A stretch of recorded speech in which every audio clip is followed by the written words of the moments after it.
So what do we learn from today's report? Well, for more on this, I'm now joined by Chilcot Ali, Deputy Leader of the Green Party. Chilcot, just to talk about quickly Tony Blair's response. He sounded like a broken man at times. He said the decision was made in good faith, there were no lies to the Parliament and indeed the Cabinet, and that it was a very, very tough choice for him to make. I think he's missing the point.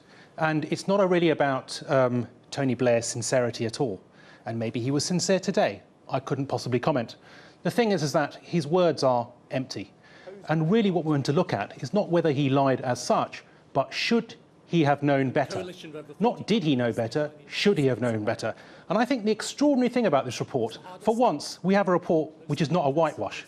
We have a report, actually, which in its own terms, that the evidence was not properly sifted through, that it was withheld from cabinet ministers, that Blair went to war, as we already knew, and it's been confirmed, with insufficient justification. That is extraordinary. He says the US would have gone to war with or without Britain, but what does this actually tell us about the relationship between Blair and Bush at the time? Well, again, we have it confirmed, what had always been suspected, that there was predetermination there at the outset. In July 2002, as early as that, reassurances were given by Tony Blair to George Bush. That is extraordinary. Under Article 2 of the UN Charter, you are not allowed to actually go into foreign intervention and try and impose regime change. That is illegal. And that's why I think, although it wasn't a legal document as such, this is going to embolden all those who wish to take Blair to an international criminal court. But the International Criminal Court says that it's beyond its remit, and there is talk of impeachment,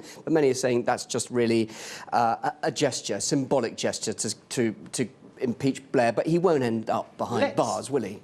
Let's look at what avenues there are at our disposal. I was very disappointed that the International Criminal Court was already preempting that. Let them look at the evidence again, let them look at the report and look again. And if not that, then there has to be other routes, either the UN route or also through domestic law. Whether or not it's criminal action, I think there are reparations that need to be paid to those 179 families of soldiers who actually had to go through this. Well, did they hear what they wanted to hear, do you think, from this Chilcot report, those families?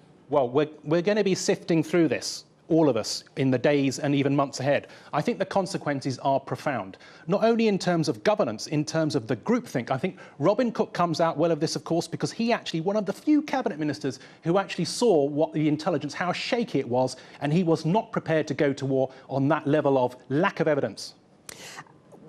Is the chaos and the tragedy unfolding in the Middle East at the moment all as a result of what happened with the Iraq war?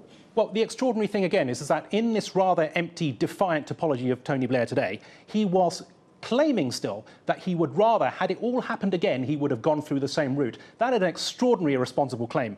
Because, yes, the security options, the security has got worse, untold worse, in terms of Syria, in terms of Yemen. All the sectarian violence has spread. The country is impossible to govern. Right, well, I know your position as the Green Party. You wouldn't have gone to war, and you don't believe in conflict anyway. But the fact is, what we're now seeing, more troops, British troops, being deployed in Iraq as a result of the ISIL influence and a surging presence of ISIL. Do you think, as a result of the Chilcot report, we'll change our foreign policy and say we'll withdraw that sort of foreign intervention? Or actually, we have every reason now, every justification to fight that head-on militarily? What we've been asking for today, Caroline Lucas, our MP, has been saying very clearly that we need to make the trigger and the threshold for a country to go to war through Parliament that much more difficult. On the one hand, MPs need to be able to vote with their conscience. There shouldn't be a party line on this, on such an important matter. And moreover, that's why I think the attention rightly has to be on Tony Blair, who is the main author of this. And if we make it doubly difficult for people to go to war on this kind of fickle basis in future, that's going to be our main bulwark against this kind of thing happening again. That's why it's vitally important that people be held accountable. That will take hard work, but it needs doing. Chilcot Ali, thank you very much indeed for joining us.